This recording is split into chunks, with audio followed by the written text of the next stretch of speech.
Namaste. The light and love of the divine in me honors and greets the light and the love of the divine in each and every one of you who have joined us this morning. Good morning. Welcome to the Sunday gathering of the Awakening Way spiritual community. We are a New Thought spiritual community in the lineage of Dr. Ernest Holmes. We believe in so many fabulous things. We believe that there's only one power and presence that is in and as everything that we see and that is invisible. We believe that that energy, that power, that presence, that love, that joy, that peace, that all of that goodness is in each and every one of us 24/7, 365, always and forever present in us.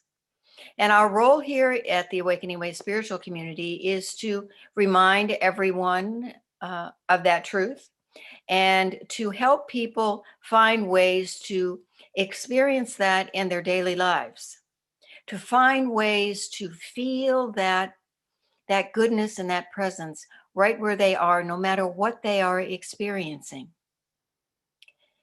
You know, the wonderful thing about this teaching is that when you can know and understand that you cannot be separate from that one power and presence, that it is always in you and as you, you can no longer feel that you are alone because you understand that you are part, an inseparable part of all there is. And so if troubles come, if struggles appear, if illness arrives, when we can know and truly know, and live from that place of knowing that there is this presence and this power that is in us as our very lives. And when we can learn to allow that presence to live through us and as us, then life just becomes one joy after another. So we are here to remind you of the truth of who you are. We are here to gather together in different kinds of formats so that we can be together as a spiritual community and share that truth with one another. We have Sunday gatherings like this. When COVID is over, we'll return to doing our monthly meditations.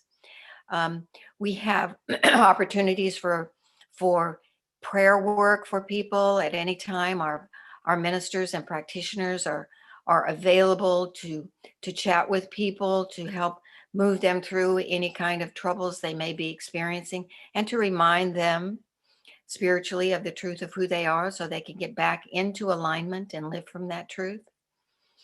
We have so many ways to assist people, to help people to live through their lives from a positive standpoint, from a positive point of view. We're here to help you do that.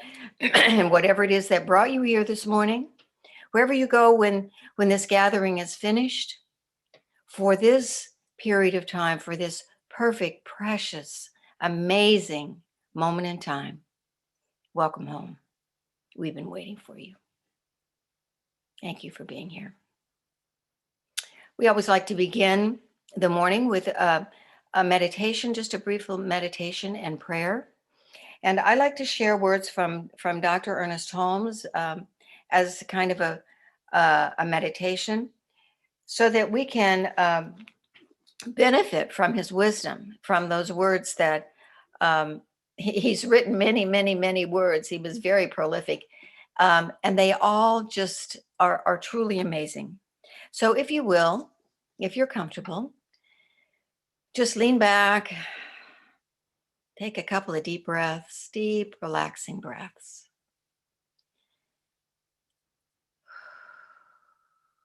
And just allow yourself to be. There's no place to go. There's nothing else to do but simply open. Open the mind. Open the heart. And allow these words to move through you. right now, I move from fear to faith. I let go of all doubt, distrust, worry, and fear. I changed the direction of my life by focusing my thoughts on God, the life within me, everyone, and everything. I have supreme faith in the power of God to still my troubled waters and make the crooked places straight. And so we just breathe into that truth.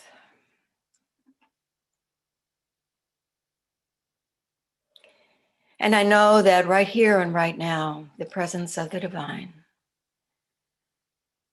the presence of that Mother, Father, God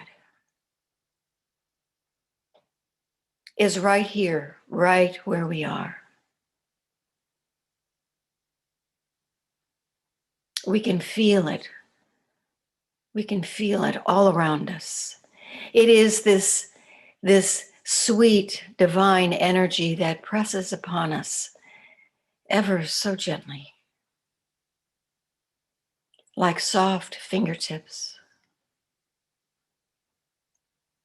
Every breath we take, we breathe in that essence of the divine. We breathe it in and we breathe it out, for we cannot be separate from that divine presence. It fills us, it heals us, it blesses us, it unites us in the knowing and the conscious knowing and understanding and acceptance that truly there is only one. And so this morning we celebrate that one as everything that takes place here this morning. As the music lifts us in that vibration, as the words open our minds and allow us to go deeper into our minds and hearts in the understanding of the truth that Dr. Frank shares this morning. We open to the love that is here on this Valentine's Day. We feel that love that is moving across the planet this morning. That love that is filling everyone this morning on this gathering.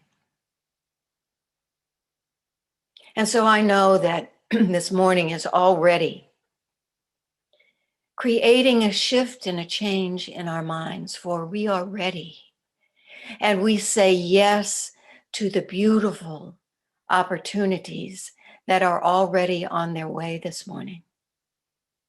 And so knowing that it is all already whole, perfect, and complete in each and every way, I just let it be so.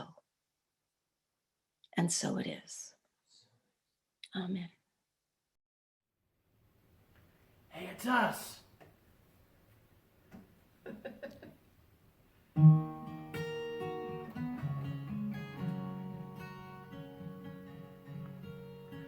This is the sound of one voice,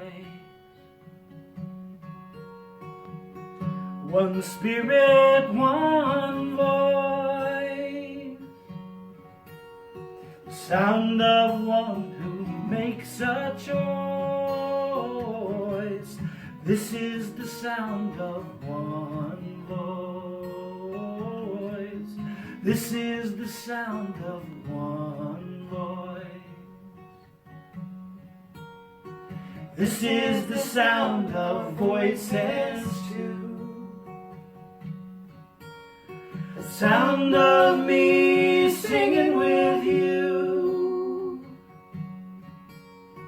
helping each other make it through.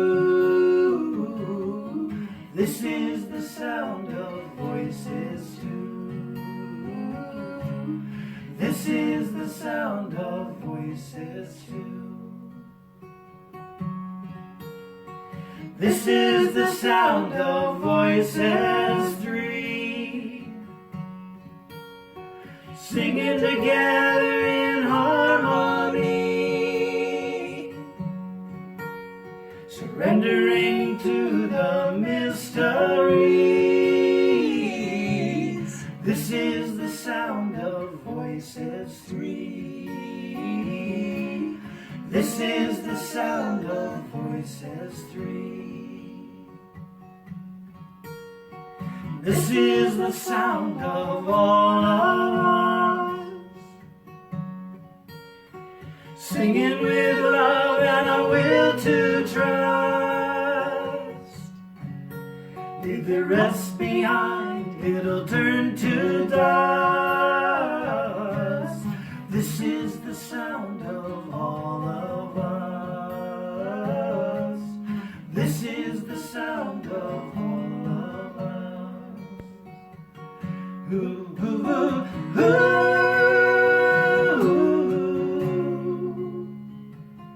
ooh, ooh,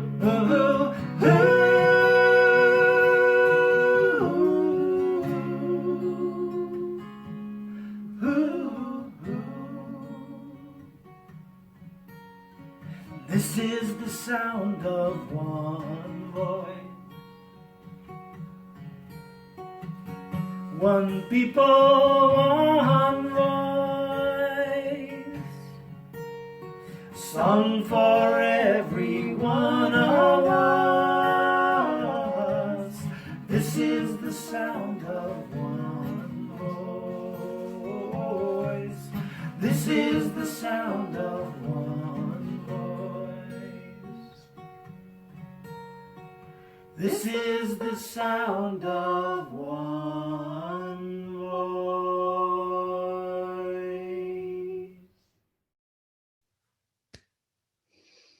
Namaste. Good morning, beloveds. It's good to see all of you today. Our seed of awakening for this month is harmony, and we all know that in music, harmony means an arrangement of chords that's pleasing to the ear. And in the larger world, the oldest meaning of the word harmony is an agreement, an accord, a congruency, a harmonious relation, which is friendly, agreeable, and pleasing. I sometimes think it's a cruel joke of the universe to put Valentine's Day in between the memorial days of King's assassination and Gandhi's, but it does come in the middle of the season for nonviolence. And I tried to think of a way to intertwine all of those today in my talk. And I don't think I succeeded very well, but that's how it is sometimes. Today is Valentine's Day, and it's a day when traditionally romantic love has been celebrated. Romantic love has been celebrated. I thought I'd take a few minutes to look at how this really dovetails with the seed of awakening and with the season for nonviolence. The history of St. Valentine's Day is kind of, I don't want to say it's weird, it's murky, it's unclear. There were at least 3 Catholic saints named either Valentine or Valentinus, and all of them were martyred by the Romans. And although the truth behind the Valentine legends is very murky, the stories all emphasize that he had this wonderful appeal as a sympathetic, heroic, and most importantly, romantic figure. And by the Middle Ages, perhaps due to this reputation, Valentine had become one of the most popular saints in England and France. And while some people believe that Valentine's Day is celebrated in the middle of February to commemorate the anniversary of Valentine's death or his burial, which probably occurred in the 3rd or 4th century of the current era. This isn't going to work, Annie.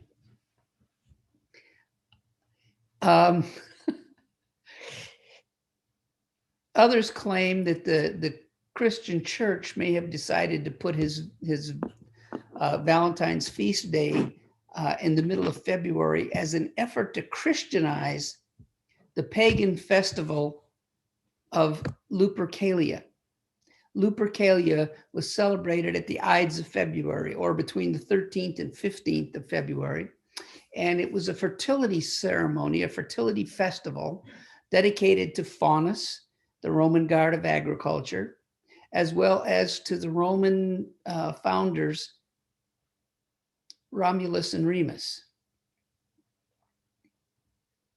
During the ceremony, at the heart of the festival, the young men and young women who came to celebrate were paired up by drawing lots and lived together for the following year. And these matches often resulted in marriage, hence the romantic connection to St. Valentine's Day. But I have to wonder how many of those pairings resulted in harmony. But the real question is, how are spirituality and romantic love connected? You know, the answer to this is another question in my mind. What's the primary quality of a spiritually awakened individual? When we think of the idea of what it means to be awakened, I think of this idea of harmony and of balance, a balance and harmony between body, mind, and spirit. And spiritually, each of us at the soul level is unconsciously aware of its separation from source and yearning for this harmony to come back again. Michael Bernard Beckwith said, we are all being sucked into God. And Ernest Holmes wrote, every person's attempt to unify with the divine is really an outcome of the cosmic urge that presses against everything. The insistent and universal desire for self-expression is the divine urge within us, even God himself, tapping at the walls of our heart. Tapping at the walls of our heart. Well, what is romantic love but the pale imitation of the divine urge? When we're drawn to another person, when we fall in love, what is that but the yearning that we feel to fill that hole within us where we feel our separation from God? We're being called to find a harmony between our material selves and our higher selves. In the fable of Beauty and the Beast, Belle, the heroine, the beauty, is being held prisoner in an enchanted castle by a prince trapped in the body of a beast because of a curse that was placed on him. Belle does not judge him, but she's able to separate this outer beastly shell of rude manners and anger from the spirit within him. And because of his love, the spell is broken, and the prince eventually returns to his original appearance. Now, each of us is kind of like the beast in a way. We're made up of those three elements: the physical body, the mind, and the spirit. And the beast's physical body, with which the prince had been encumbered, made him grumpy and asocial. But when his heart changed and he was able to recover his joyful and sociable nature, his physical appearance changed also in harmony with his inner being. We are each the beast, and the divine urge within us is the beauty. Love is what calls us, urges us to harmony. You know, when we're drawn by love to one another, we believe we're finding in another that which fulfills us, that which makes our lives complete. We're looking to another to bring balance and harmony to our lives. The failure of so many relationships is because we have failed to find within the relationship those places within us that need healing and that need to be made whole, and to become awakened, balanced, and harmoniously made whole. We do that because we haven't done the work within the relationship of trying to find that place of healing within us, of doing our own soul work through the vehicle of our relationship.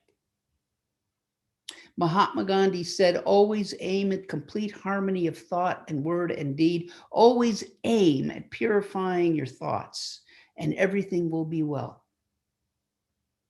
True harmony is that inner harmony of thought, word, and deed, which is the harmony of mind, soul, and body. Nonviolence is nothing but an outward manifestation of harmony already achieved. Nonviolence towards others can never come until we practice nonviolence toward ourselves.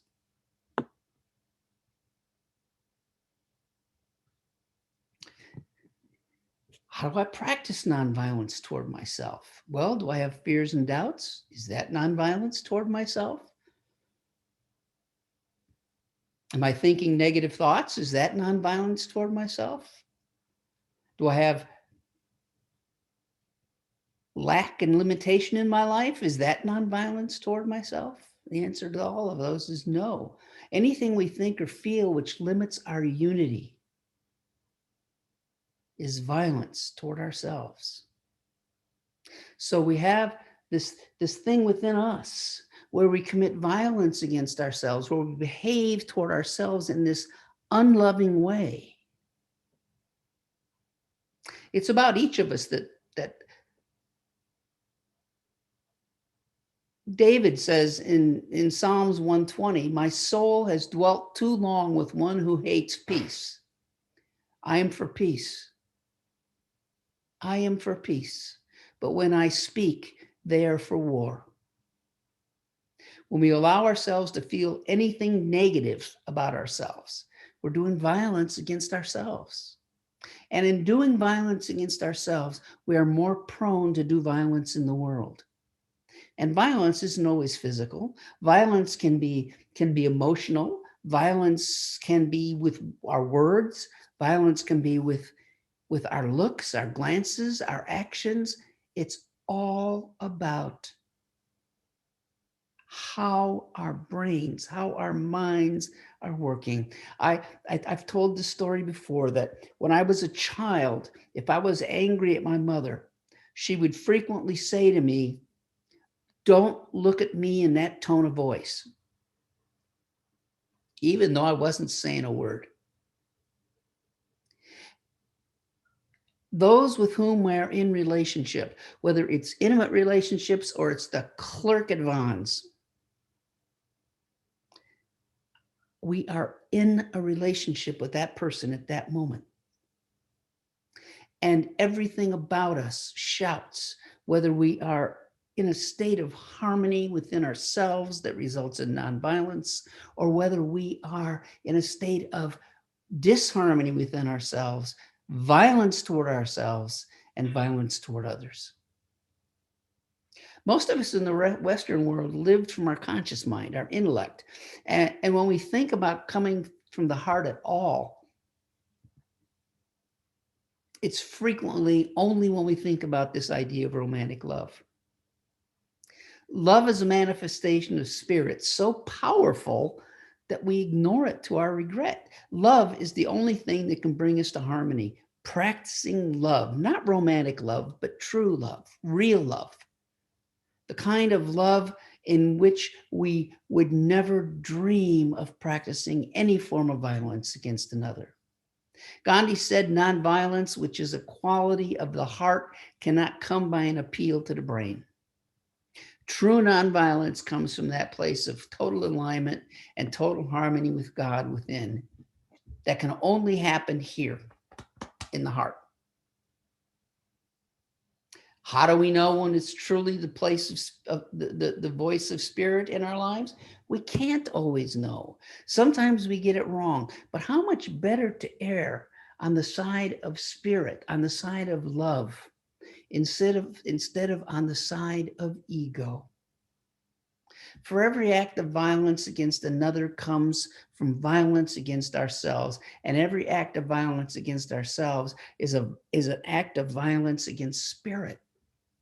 Gary Zukov, in his book Seat of the Soul, says the higher order of logic and understanding that is capable of meaningfully reflecting the soul comes from the heart. If God is, as we believe, love, then God can only be approached through love. It's this magnetic impulse. It's like there's only one door to get to God, and it's the door of love. When we forget or have not learned this idea that love points the way, the results can be very disappointing and very unhappy in our lives. The more intellectual and rational we allow our lives to become, both physically and metaphysically, the more we run into the danger of losing touch with our hearts, and thus losing touch with our true selves, spirit, and thereby losing all sense of harmony. When that happens, we lose the sense of that still small voice within us, and right action becomes a contest of wills rather than simply an act of divine will.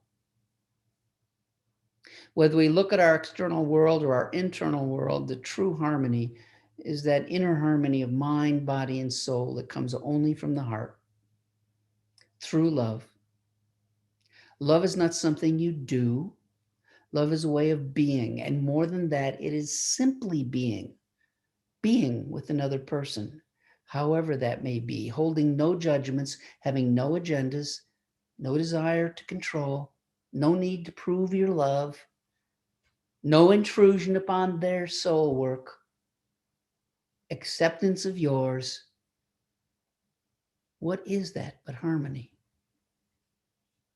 Harmony of thought, word, and deed arises out of love.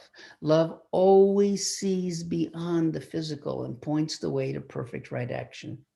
Dr. Holmes said, love is stronger than any other force in the universe. And in the words of one of my other heroes, Buckminster Fuller, above all, I am motivated by the most mysterious drive we ever experience, that of love. I don't think there's any influence in my life that compares with love. If you want to know what love truly is, watch a group of small children at play. They may quarrel and fight 1 minute, but the next moment, they're peacefully playing together in complete harmony and joy. This ability to argue and fight, but never give up love and acceptance is the basis of harmony. It is beneath harmony. Years ago, I had a friend who grew up in Princeton, New Jersey, near the campus of Princeton University. And when she was in grade school, she and her friends were always nervous about this shabbily dressed, disheveled old man with wild gray hair who stood outside the schoolyard and watched them play nearly every day. One of the other girls at school told him, "Don't worry, that's just the professor. He's my next door neighbor. I go to his house a couple of times a week. He helps me with my arithmetic, and I share my cookies with him." The girl agreed to ask him why he stared at children at play. "She did," said the professor, Albert Einstein. When we remember the simple wisdom of children in our lives, when we remember the deep and profound meanings that are revealed in them, all of life's experiences become easy. When you cut away all the details of any experience and get down to the simplest childlike way of telling it, we always find something quite profound and universal: love. In every case, it is love that leads us to harmony, and the lack of love that pulls us away. our thoughts and our inner world in harmony with our deeds and in our outer world is integrity, which allows us to be the energy of harmony in the world. Peace and harmony in the world can only come through finding inner harmony and letting that inner harmony do the healing work that's needed in the world. It begins with us. Each day we get the opportunity to honestly endeavor, as Gandhi put it, to honestly endeavor to observe nonviolence and the harmony that goes with it. We don't even need the rest of the season for this. Valentine's Day is the perfect day. Begin today, and everything going forward will unfold easily when we honestly endeavor to observe nonviolence and the harmony that goes with it. Begin and end each day this week with a prayer for peace and harmony. Let harmony and peace begin with you. And I invite you right now to join me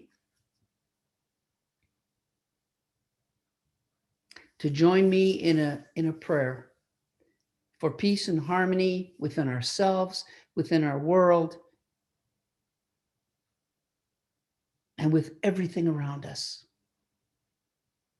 If you will, please close your eyes and know with me.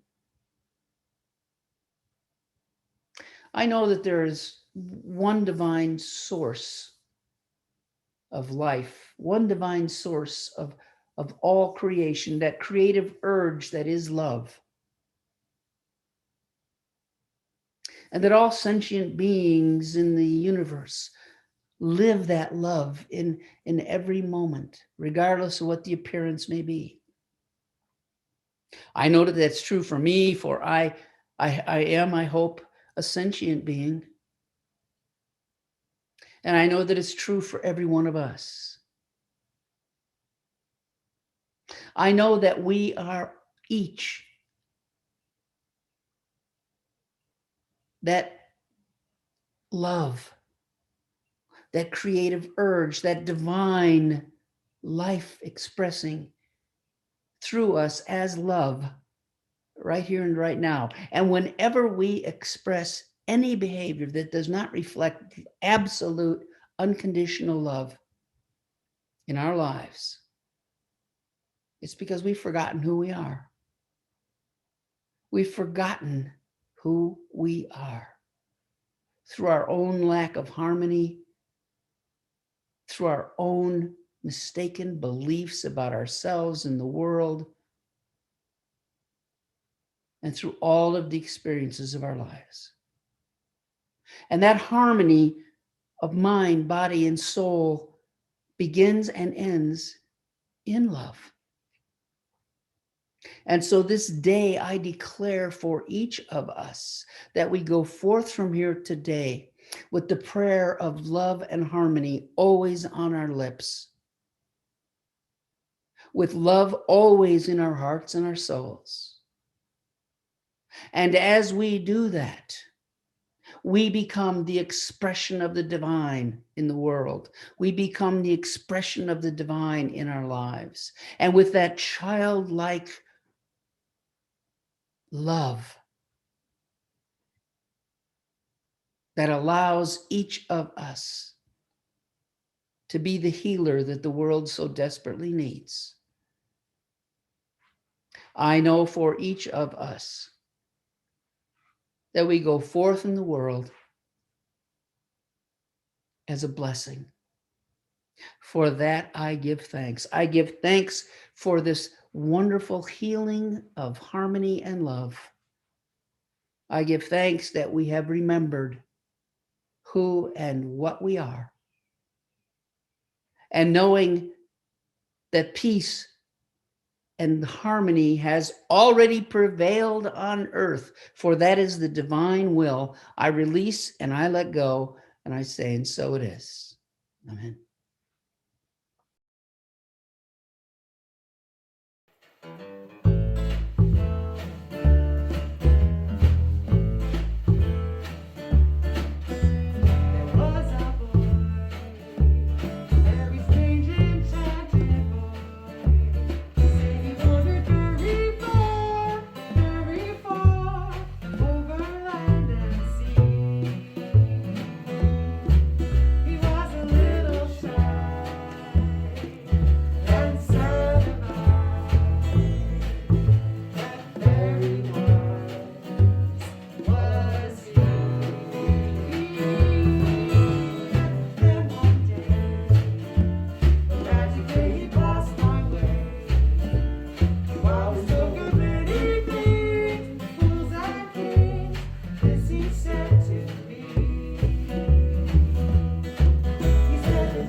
Awesome, awesome, awesome. Nobody does scat like you guys.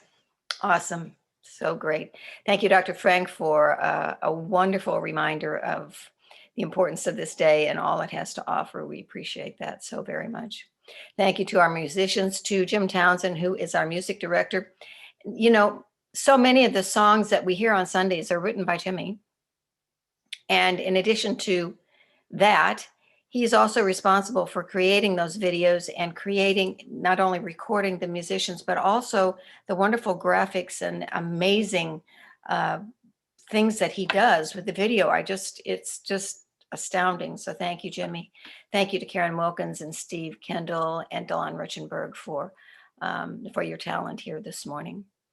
A shout out to Ron Gallagher, as always, for bringing it all together and making it look so seamless. Thank you. Thank you, Ron.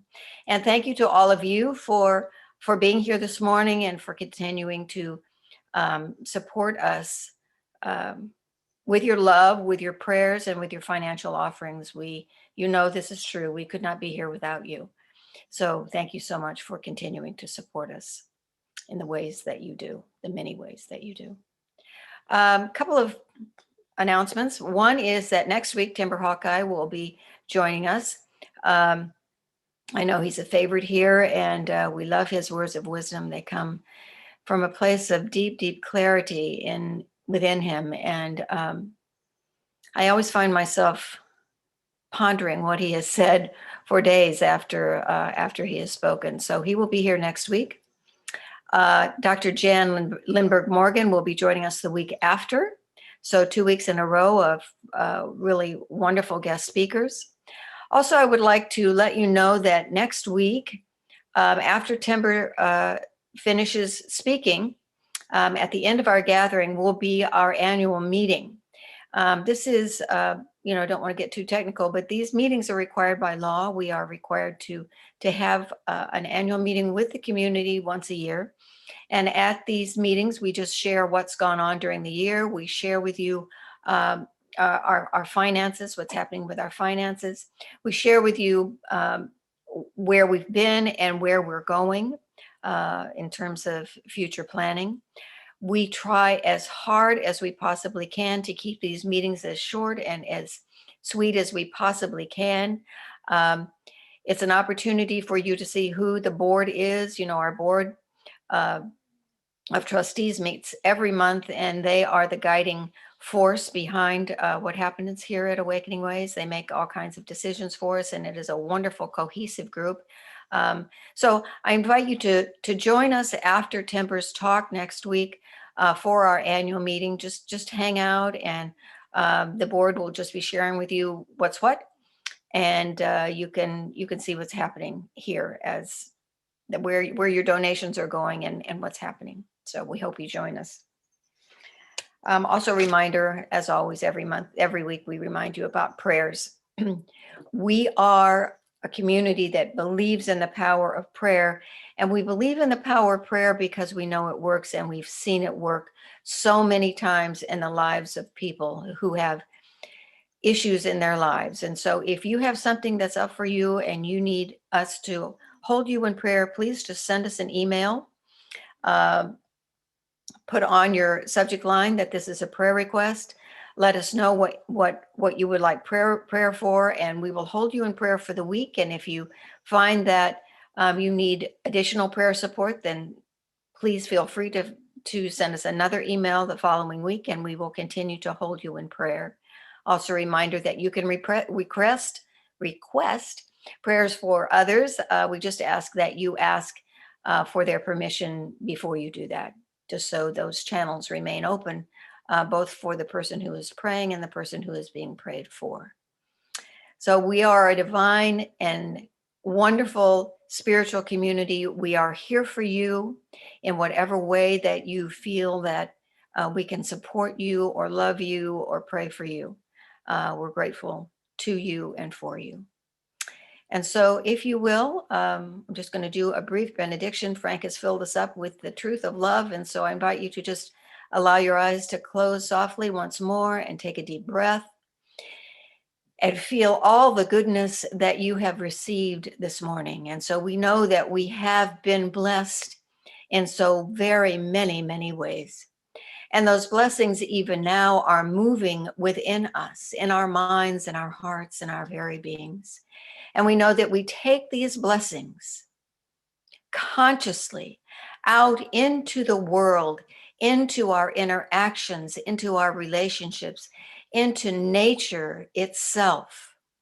And we consciously open and share all of the love, all of the goodness, all of the joy and happiness that we feel in this moment.